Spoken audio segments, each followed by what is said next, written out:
Hello, doctors, and welcome to today's session where we'll talk about an essential skill for clinical practice, handling cases when you don't know the exact diagnosis. This situation can feel daunting, but it's important to remember that maintaining patient safety and delivering clear communication is key. Today, we'll guide you on how to manage such scenarios confidently and professionally. First, it's crucial to stay calm and structured. Even when the diagnosis isn't clear, sticking to a systematic approach helps both you and the patient feel more in control. You can reassure the patient by saying, "We are going to look at your symptoms step by step to make sure nothing serious is missed." Next, focus on gathering a thorough history. Ask about the onset, duration, and characteristics of the symptoms, including any associated factors or triggers. Don't forget to check for red flags like chest pain or shortness of breath. You can phrase it as, "I'm going to ask you some questions about your health so I can get a full picture of what might be happening." After the history, move on to a focused physical examination, paying special attention to the patient's complaints. Use inspection, palpation, and auscultation to gather more clues. It's important to explain what you're doing to the patient. I'll perform an examination to help me understand your symptoms better.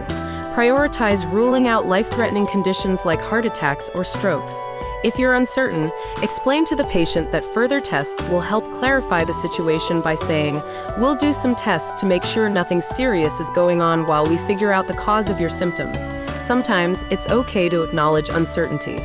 Be transparent with the patient and say something like, "At this stage, I don't have a definite answer, but I'm going to work with you to get to the bottom of it." In such cases, you can adopt a hypothetical approach. Consider the most likely and serious causes and work through them systematically. You might say, "We'll work through the most likely causes and rule out any dangerous conditions first."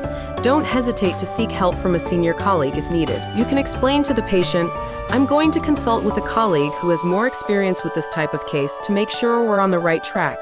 Always provide safety netting advice and ensure appropriate follow-up. You can say, "If anything changes or gets worse, come back to us immediately. We'll also plan to check in after we get the results of your tests." Remember, it's essential to avoid diagnostic overconfidence. Keep an open mind and explain to the patient, "I'm going to keep an open approach until we have more information." It's important not to rush to conclusions. Throughout the consultation, maintain clear communication to reassure the patient. You could say, "We are taking careful steps to ensure nothing is missed, and I will keep you informed at every stage." Finally, document everything thoroughly. Let the patient know, "I will document everything so we have a clear record of what we're doing to find the cause of your symptoms." In summary, facing diagnostic uncertainty is a normal part of clinical practice. But by staying methodical, communicating clearly, and involving your colleagues when needed, you can ensure the patient's safety and manage the case effectively. Please like and subscribe to TuringMedSchool. Good luck with your preparation.